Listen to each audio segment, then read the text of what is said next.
अच्छा तो अस्सलाम वालेकुम। आज का हमारा जो टॉपिक है उसका नाम है कैश फ्लो स्टेटमेंट। ठीक है, इसको स्टेटमेंट ऑफ कैश फ्लो भी कहा जाता है। ठीक है, ये भी फाइनेंशियल स्टेटमेंट का एक और स्टेटमेंट है। ठीक है, जो हमारे मालियाती गोशवारे हैं उनमें से एक ये भी गोशवारा है, एक ये भी स्टेटमेंट है जो कंपनीज बनाती हैं कैश के फ्लो के लिए, कि कितना कैश आया और कितना कैश गया, किस तरह से गया, किस तरह से आया, उसके बारे में इसमें डिस्कशन की जाती है। ठीक है, तो इसको देखते हैं कि क्या कहना चाहता है, कैश फ्लो स्टेटमेंट क्या होता है। तो फर्स्ट स्लाइड हम देख लेते हैं, थोड़ा सा जूम भी कर लेते हैं। ठीक है जी। अच्छा जी, कैश फ्लो स्टेटमेंट सबसे पहले डेफिनेशन लिखी हुई है। ठीक है, a statement of cash flow और cash flow statement shows the movement in cash account of a company. Statement of cash flow और कैश फ्लो स्टेटमेंट जो है वो शो करता है movement in the cash account of the company, कि company के जो नकद हिसाब किताब का अकाउंट है, खाता है, नकद खाता, उसमें मूवमेंट दिखाता है कि कैश की मूवमेंट किस तरह से चल रही है। ठीक है, कंपनी के नकद खाते में कैश की मूवमेंट किस तरह से चल रही है। तो statements of cash flow shows the movement in cash account of a company. It represent cash inflow, receipt वसूली एंड आउटफ्लोज पेमेंट अदायगी in three activity of businesses: operating, investing and financing. It present cash inflow. अब ये statement of cash flow दिखाता क्या है? It present cash inflow, कि cash की वसूली, कि कंपनी में कैश किस तरह से आया, एंड आउटफ्लो, और किस तरह से बाहर गया, मीन्स की पेमेंट अदायगी किस तरह से की गई in three activities of business, business की तीन एक्टिविटीज में। Number one is operating, number two is investing and number three is financing. Operating, basically operating जो काम जो होता है वो ऑपरेशंस का काम होता है, कि कंपनी में प्रोडक्ट और सर्विस बनाने के लिए क्या क्या अमल आपको करने पड़ते हैं, बिजनेस को रन करने के लिए क्या क्या आपको अमल करने पड़ते हैं। तो इसमें ऑपरेटिंग की चीजें जो होंगी, हमारी ऑपरेटिंग की वजह से जो कैश आएगा जो जाएगा हम वो देखेंगे। इन्वेस्टिंग, सरमायाकारी की वजह से जो कैश आएगा या जाएगा। फाइनेंसिंग, फंड जमा करने के लिए जो कैश आएगा या जाएगा उसके बारे में हम देखेंगे कि कितना कैश आया और कितना गया। ये सब कुछ हम कैश फ्लो स्टेटमेंट में देखते हैं। ठीक है, आगे चलते हैं। कैश फ्लो स्टेटमेंट कंटिन्यू हो रहा है, एक्सप्लेनेशन थोड़ी सी दी गई है। ठीक है, statement of cash flow present the inflow and outflow of the cash in different activities of the business, the net increase और डिक्रीज इन कैश। वही बात है, statement of cash flow present करता है इनफ्लो और आउटफ्लो, ठीक है, cash का in the businesses due to different activities, के डिफरेंट एक्टिविटी जो तीन हमने बताई हैं, ऑपरेटिंग, इन्वेस्टिंग और फाइनेंसिंग, उनके उनकी वजह से जो कैश आता है जाता है उसके बारे में बताया जाता है। द नेट इंक्रीज और डिक्रीज इन कैश, नेट खालिस इंक्रीज होना या डिक्रीज होना कैश के अंदर, इसके बारे में बताता है। And resulting cash balance at the end of the period, और पीरियड के एंड में कैश बैलेंस कितना बचा। अब cash statement of cash flow month की भी बनाई जा सकती है, क्वार्टर की भी और ईयर की भी। मोस्टली कंपनीज ईयर की बनाती हैं, लेकिन आजकल ट्रेंड जो है वो चेंज हो चुका है। लोग मंथली भी चेक करते हैं पैसा कैसे आ रहा है कैसा जा रहा है, क्वार्टरली भी चेक करते हैं। ठीक है, cash flows refer to receipt of cash, while cash outflow to payment of disbursement अदायगी। कैश इनफ्लो बेसिकली रेफर करता है रिसिप्ट ऑफ कैश, कैश की वसूली का, और कैश आउटफ्लो करता है पेमेंट या डिबर्समेंट, कैश की अदायगी का। पेमेंट और डिबर्समेंट दोनों का एक ही मतलब है, अदायगी करना। ठीक है, आगे देखते हैं वो क्या कहना चाहता है। Typical cash flow statement start with the heading which consist of 3 line. ये बेसिकली बता रहा है कि स्टेटमेंट ऑफ कैश फ्लो बनाते किस तरह से हैं। ठीक है, जिस तरह हमने इनकम स्टेटमेंट, बैलेंस शीट या ओनर इक्विटी की स्टेटमेंट बनाई है, उसी तरह कैश फ्लो स्टेटमेंट भी किस तरह से बनाते हैं। वो बता रहा है कि हेडिंग जो है कंसिस्ट ऑफ 3 लाइंस होती है। The first line present the name of a company, कि जो फर्स्ट लाइन होगी वो कंपनी का नेम बताया जाएगा। ठीक है, एसन ग्रुप ऑफ इंडस्ट्री, ठीक है, कोई भी ग्रुप ऑफ इंडस्ट्री हो सकती है, या खिजर ग्रुप ऑफ इंडस्ट्री हो सकती है, खिजर टेक्सटाइल मिल हो सकती है। ठीक है, अन्नस की कोई कंपनी हो सकती है। ठीक है, तो उनका नाम सबसे अबव पे आ जाएगा। The second describe the title of the report, के रिपोर्ट का टाइटल लिखना है। अब जैसे कि हम कैश फ्लो स्टेटमेंट बना रहे हैं तो कैश फ्लो स्टेटमेंट या स्टेटमेंट ऑफ कैश फ्लो लिखेंगे। ठीक है, Khizar group of industry, statement of cash flow या cash flow statement. And the third state the period covered in the report, और एंड में हम डेट या टाइम लिखेंगे जब हम ये बना रहे होंगे, स्टेटमेंट बना रहे होंगे, उसका हम लिख देंगे। तो बेसिकली ये वही स्टार्टिंग हेडिंग्स बता रहे हैं कि किस तरह से होंगी। आगे चलते हैं। Component of the cash flow statement, के हिस्से कौन कौन से हैं कैश फ्लो स्टेटमेंट के, उसके बारे में जिक्र किया गया है। The main component of the cash flow statements are cash from the operating activities, cash from the investing activities, cash from the financing activities. ये वही 3 एक्टिविटीज हैं जिनका हमने डेफिनेशन में जिक्र किया था, ठीक है, कि जो हम रिप्रेजेंट करेंगे cash inflow and outflow in 3 activities, operating, investing और फाइनेंसिंग, ठीक है। तो यही बताना चाह रहा है कि जब इन तीनों को हम चेक करेंगे तभी हम स्टेटमेंट ऑफ कैश फ्लो बना सकेंगे। तो ये ऑपरेटिंग एक्टिविटी, इन्वेस्टिंग एक्टिविटी और फाइनेंसिंग एक्टिविटी जब तीनों मिलेंगे तो स्टेटमेंट ऑफ कैश फ्लो हम बना पाएंगे, ठीक है। तो नेक्स्ट चलते हैं कि वो नेक्स्ट क्या कहता है हमारे पास, component of cash flow statement continue. अब उन कंपोनेंट को जरा एक्सप्लेनेशन की गई है कि वो हैं क्या चीजें। Operating activities, operating activities refer to the main operation of the company such as rendering of professional services, acquisition of inventory and supplies, selling of inventory for merchandising and manufacturing concern, collection of accounts, payment of accounts to supplier and other. Generally, operating activities refer to those that involve current asset and current liability, ठीक है। तो operating activities, operating basically business को अमल में रखने के लिए जो activities होती हैं, उसको चलाने के लिए जो एक्टिविटीज होती हैं, मैन्युफैक्चरिंग प्रोडक्ट और सर्विसेज की जो एक्टिविटीज होती हैं उसके बारे में करता है। Operating activity refer to the main operation of the company, operating activity का रेफर जो करता है कंपनी के मेन ऑपरेशन से, such as rendering of professional services, के अंजाम देना प्रोफेशनल पेशावर सर्विसेज को, ठीक है, जो कंपनी की पेशावर सर्विसेज है उनको अंजाम देना। Acquisition of inventory and supplies, हासिल करना इन्वेंट्रीज और सप्लाईज को। इन्वेंट्रीज को उर्दू में फहरिस्त कहा जाता है आइटम्स की, और सप्लाईज जो हमें जरूरतें हैं चीजों की कंपनी को चलाने के लिए, सपोज के प्रोडक्ट और सर्विसेज बनाने के लिए रॉ मटेरियल चाहिए, हमें लेबर चाहिए वगैरह वगैरह, उनको हासिल करने के लिए। Selling of inventory for merchandising and manufacturing concern, अब या सेल करने के लिए इन्वेंट्रीज को, फॉर मर्चेंडाइजिंग तजारत करने के लिए, मीन्स के बने बनाए चीजों के कारोबार के लिए, एंड मैन्युफैक्चरिंग या चीजों को बनाने के कंसर्न के लिए, कि प्रोडक्ट और सर्विस बनाने के लिए हमें इन्वेंट्री चाहिए या उसको बेचने के लिए इन्वेंट्री चाहिए, ठीक है। कलेक्शन ऑफ अकाउंट, अकाउंट की कलेक्शन करना। Payments of account to suppliers and other, जो हमने पेमेंट्स किया सप्लायर को जिन्होंने हमें इन्वेंट्रीज और सप्लाईज दी हैं, उनके हमने पेमेंट ऑफ अकाउंट भी हमें वो भी देखने होंगे, उनसे भी हमने कंसर्न करना होगा, ठीक है। एंड अदर, और बाकी चीजें जो ऑपरेटिंग एक्टिविटी से ताल्लुक रखती होंगी।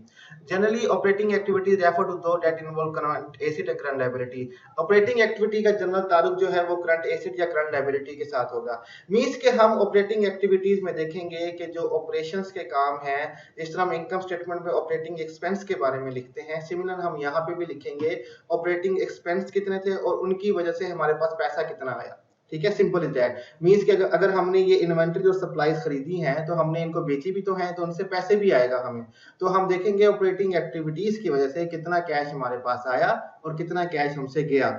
और ऑपरेटिंग एक्टिविटीज का बेसिकली ताल्लुक जो होगा वो करंट एसेट्स और करंट लायबिलिटी से होगा। अब करंट एसेट्स और करंट लायबिलिटी क्या है, ये बैलेंस शीट बाद में टॉपिक में जाके देखना, याद आ जाएगा दोबारा से अगर भूल गया हो। तो हम अगला कंपोनेंट देखते हैं, वो कौन सा है। अगला हमारे पास जो कंपोनेंट है कैश फ्लो स्टेटमेंट का, वो है इन्वेस्टिंग एक्टिविटीज, सरमायाकारी की सरगर्मियां। मींस के पैसा इन्वेस्ट करने की एक्टिविटीज जो होंगी वो बेसिकली इन्वेस्टिंग एक्टिविटीज में आएंगी। इन्वेस्टिंग एक्टिविटीज में be summed up as where the company puts its money for the long term purpose.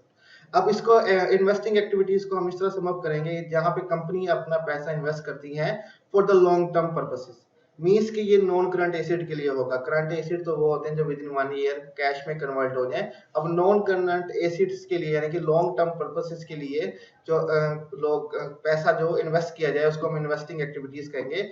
Such as acquisition of property, plant and equipment and investment in long term security such as acquisition of property means के property जायदाद का खरीदना, किसी building का खरीदना वगैरह, plant and equipment किसी बड़ी प्लांट को खरीदना अपने बिजनेस करने के लिए, इक्विपमेंट को लेना, मशीनरीज वगैरह हो गई, ठीक है, क्योंकि जब हम ये चीजें लेते हैं ये लॉन्ग टर्म के लिए होते हैं, ठीक है। And investing long term security, और लॉन्ग टर्म सिक्योरिटीज में पैसा इन्वेस्ट करना यानी कि शेयर्स खरीद लेना, बॉन्ड्स खरीद लेना वगैरह वगैरह, उसके लिए इन्वेस्टमेंट करना, उसके लिए पैसा अपना खर्च करना या यूज करना। Selling these properties also consider investing activities. In properties को बेचना भी इन्वेस्टिंग एक्टिविटीज में ही आएगा। मींस के खरीदने से तो पैसा जाएगा लेकिन बेचने से हमारे पास कैश वापस भी आएगा। In general investing activity include transaction that involve non current asset. Investing activities में हम इंक्लूड करते हैं ट्रांजैक्शन, लेन देन नॉन करंट एसेट्स का, ठीक है, जब हम लेन देन करेंगे नॉन करंट एसेट का, नॉन करंट एसेट की वजह से जब पैसा जाएगा या आएगा कंपनी के अंदर, उनको हम इन्वेस्टिंग एक्टिविटीज कहेंगे और कैश फ्लो स्टेटमेंट की इन्वेस्टिंग एक्टिविटीज में उनको लिखा जाएगा। ये सेकंड कंपोनेंट था। थर्ड कंपोनेंट देख लेते हैं कि हमारे पास क्या लिखा हुआ है।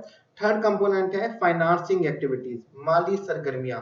ठीक है, ये तीसरा कंपोनेंट है। जब ये तीन कंपोनेंट मिलते हैं तो कैश फ्लो स्टेटमेंट बन जाती है। तो देखते हैं कि फाइनेंसिंग एक्टिविटीज में वो क्या कहना चाहता है। Financing activities refer to where the company gets its fund. अब जो फाइनेंसिंग एक्टिविटीज है वो रेफर कर रहा है कि कंपनी अपने फंड्स कहां से ले रही है, पैसा चंदा कहां से आ रहा है बिजनेस को चलाने के लिए। such as investment of the owner and cash proceed from bank loan and other long term payable। जैसे कि इन्वेस्टमेंट है ओनर की, ठीक है, उसने फाइनेंस किया है, उसने सरमाया लगाया है अपने बिजनेस के अंदर, ठीक है, पैसा दिया है बिजनेस को।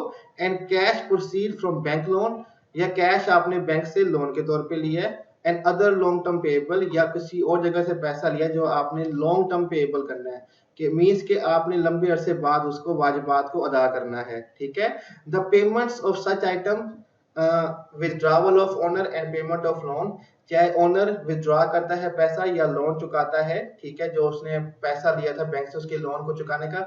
अगर वो बैंक से पैसा लेगा तो पैसा आएगा कंपनी के पास, लेकिन उसे चुकाना भी तो है। तो फाइनेंसिंग एक्टिविटीज में पैसा आएगा कैसे और जाएगा कैसे, वो इस तरह से होगा।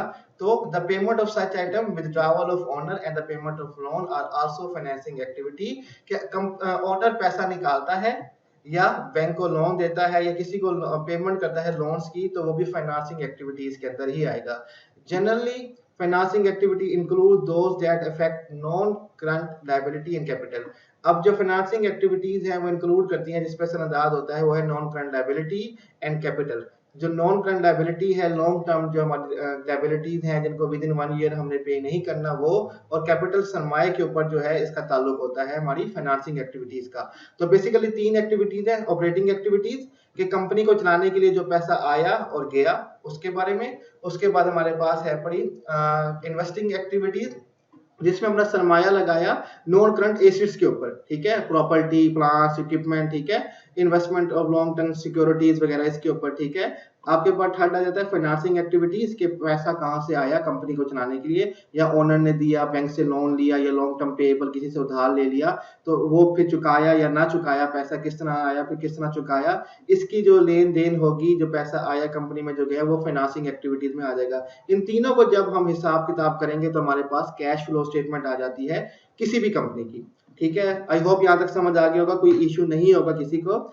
आगे हमारे पास example of cash flow statement है, इसको मैं थोड़ा सा और जूम कर लेता हूँ। ठीक है, तो इसमें वो बताता है कि एक एग्जांपल दी गई है कैश फ्लो स्टेटमेंट की। सबसे पहले कंपनी का नाम है स्ट्रॉस प्रिंटिंग सर्विसेज, एक प्रिंटिंग सर्विसेज है स्ट्रॉस की, उसका नाम लिखा गया है। नीचे स्टेटमेंट ऑफ कैश फ्लो जो स्टेटमेंट है उसका नाम लिखा गया है फॉर द ईयर एंडेड दिसंबर 31 2019, साल एंड होने में 31 दिसंबर 2019 को ये बनाया गया है। अब देख लेते हैं cash flow from operating activities कि कैश ऑपरेटिंग एक्टिविटीज में कैश फ्लो किस तरह से हुआ है। कैश रिसीव्ड फ्रॉम कस्टमर, अब इसमें सबसे पहले उसने कैश रिसीव्ड किया है कस्टमर से जो $1,46,000 है।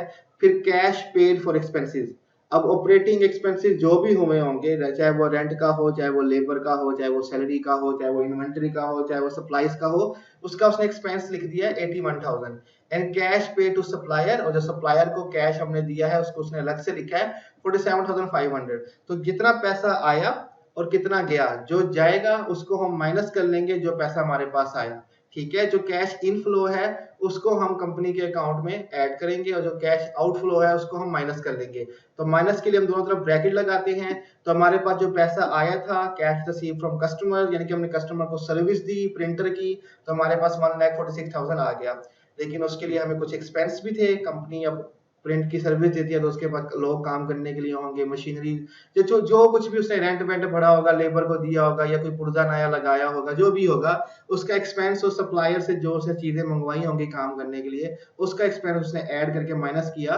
तो एंड में अमाउंट हमारे पास बचती है वो है 17,500। उसके बाद उसने cash flow from investing activities लिखा है। अब उसमें वो लिख रहा है कैश पे टू एक्वायर एडिशनल इक्विपमेंट। अब उसमें लिखा है कैश आउटफ्लो हुआ है इक्विपमेंट हासिल करने के लिए जो है 20,300 का। उसने ये मेंशन कर दिया। उसके बाद वो cash flow from financing activities बता रहा है कि फाइनेंसिंग एक्टिविटीज की वजह से कैश कितना बाहर गया और कितना अंदर आया। Cash receive from investment of owner, अब ओनर ने जो इन्वेस्टमेंट किया उसमें से हमें कितना कैश मिला, पैसा आया हमारे पास, ठीक है, नकद आई हमारे पास $10,000। Cash receive from bank loan, फिर हमने बैंक से लोन लिया अपना बिजनेस चलाने के लिए 50,000 का। फिर cash paid for bank loan, partial payment, हमने बैंक को लोन की पेमेंट की है, जो पार्शियल पेमेंट है हमारी शुरुआत की पेमेंट 27,000। अब ये कैश बाहर जा रहा है इसलिए हम इसको सब्ट्रैक्ट करेंगे, ठीक है। फिर कह रहा है cash paid to owner withdrawal, अब ओनर ने जनाबी पैसा निकाला है 20,000, उसको भी हम ब्रैकेट लगा के माइनस कर देंगे, जो अमाउंट बचेगी वो बचेगी $13,000।